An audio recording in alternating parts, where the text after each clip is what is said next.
Fitzgerald Kennedy, do solemnly swear I, John Fitzgerald Kennedy, do solemnly swear that you will faithfully execute the office of President of the United States that I will faithfully execute the office of President of the United States and will, to the best of your ability, and will, to the best of my ability, preserve, protect, and defend the Constitution of the United States. preserve, protect, and defend the Constitution of the United States. So help you God.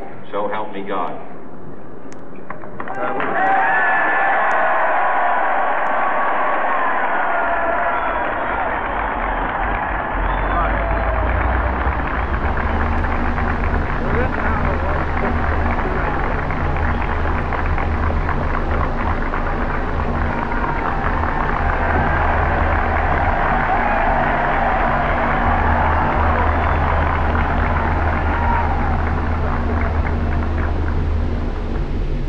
Vice President Johnson, Mr. Speaker, Mr. Chief Justice, President Eisenhower, Vice President Nixon, President Truman, Reverend clergy, fellow citizens.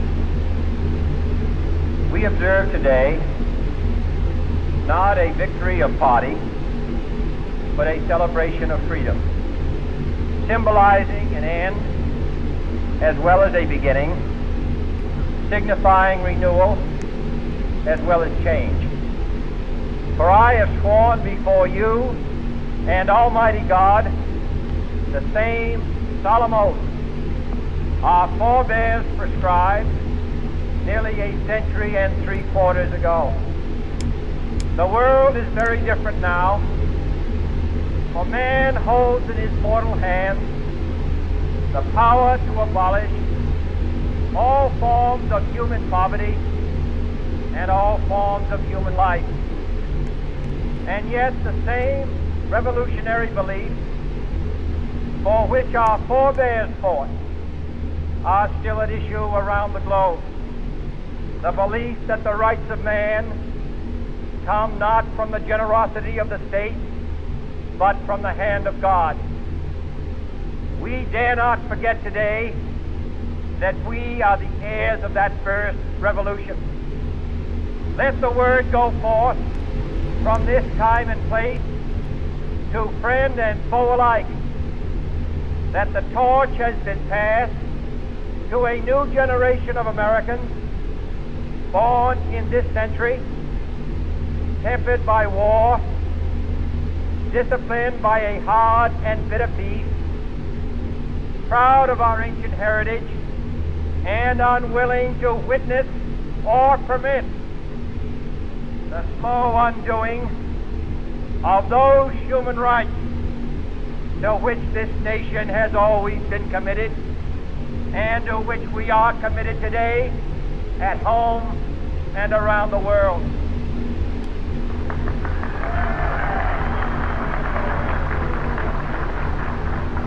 Let every nation know, whether it wishes us well or ill, that we shall pay any price, bear any burden, meet any hardship, support any friend, oppose any foe, to assure the survival and the success of liberty.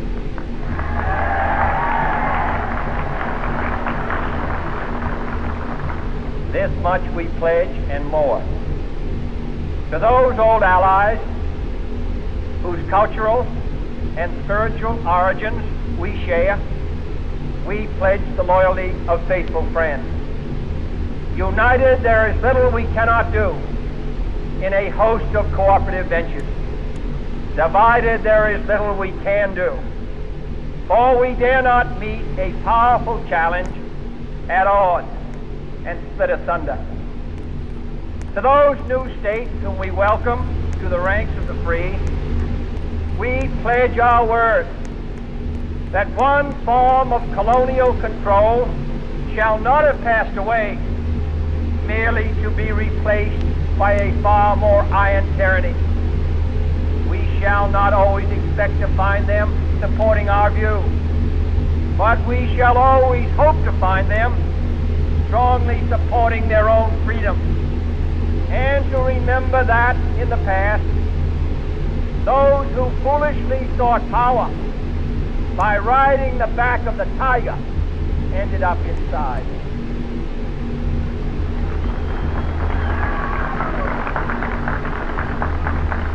To those people in the huts and villages of half the globe, struggling to break the bonds of mass misery, we pledge our best efforts to help them help themselves for whatever period is required, not because the communists may be doing it, not because we seek their votes, but because it is right.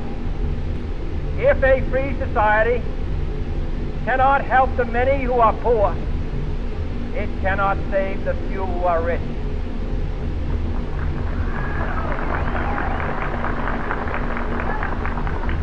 To our sister republics south of our border, we offer a special pledge to convert our good words into good deeds, in a new alliance for progress, to assist free men and free government in casting off the chains of poverty.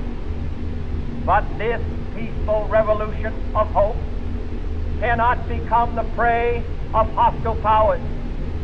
Let all our neighbors know that we shall join with them to oppose aggression or subversion anywhere in the Americas.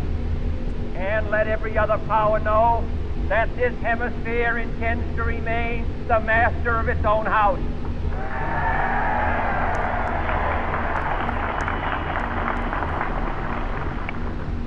To that World Assembly of Sovereign States, the United Nations, our last best hope, in an age where the instruments of war have far outpaced the instruments of peace, we renew our pledge of support to prevent it from becoming merely a forum for invective, to strengthen its shield of the new and the weak, and to enlarge the area in which its writ may run.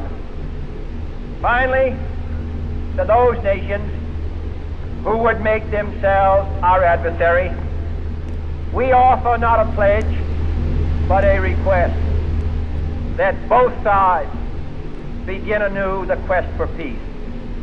Before the dark powers of destruction, unleashed by science, engulf all humanity in planned or accidental self-destruction, we dare not tempt them with weakness, for only when our arms are sufficient beyond doubt can we be certain beyond doubt that they will never be employed.